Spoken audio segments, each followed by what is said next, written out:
My husband and I have had some real financial crisis in our lives. We've been married 35 years, and there have been times when there was no money coming in, and we had to depend on the blessing, the kindness of family and our church. But I started thinking about tithing one day and the whole 10% thing. And so my husband and I went home, and we were sitting over the table and started to talk about, well, we don't tithe, and what does that mean, and how do you get to that point? What do you do with that? And so we got our statement from the end of the year and how much we gave to the church, calculated what percentage that was. So maybe we are tithing and didn't even know. And when we realized the percentage, and I don't remember exactly what it was, but I remembered it was very small. And we were like, a little embarrassed. This is nowhere near tithing. So it wasn't about a dollar amount. If you're putting $20 in a plate on a Sunday, that feels pretty generous. But when you add that up over a year and look at your income, it's nowhere near tithing. So what we did was we picked a percentage because we didn't feel comfortable just jumping into 10% right off the bat.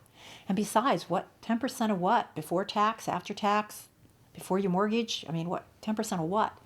So we thought, well, let's just start with after-tax dollars and do a percentage.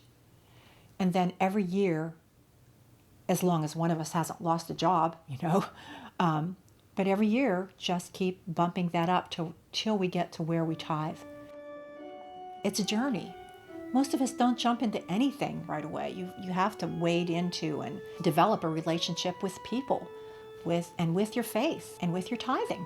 So it's a process. Start someplace, know what you're giving, and then work towards your goal, whatever that is that you feel in your heart it should be. And I feel in my heart it should be to tithing. I feel that's what we're called to do. But God is kind enough to let me do this as a process.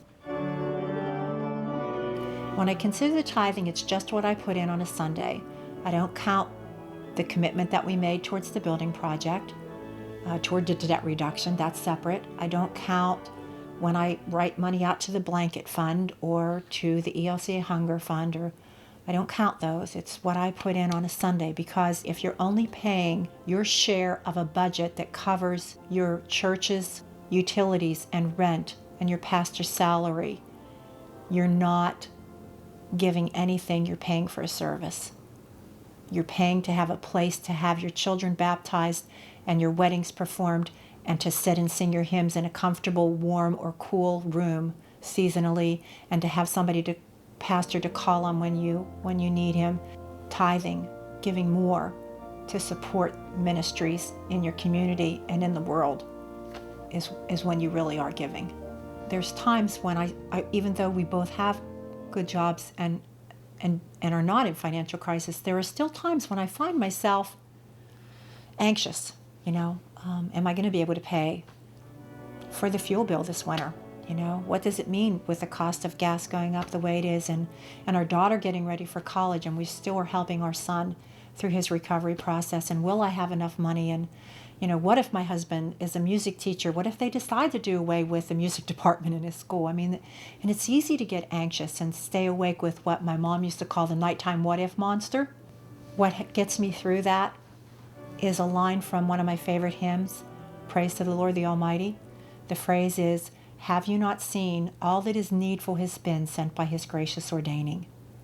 And I remind myself I have never, unlike so many people in the world, not had food on the table, not had a roof over my head.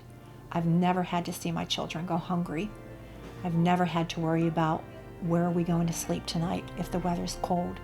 And so it might not always be what I want. I have a small home, but everything that I need has been sent by his gracious ordaining.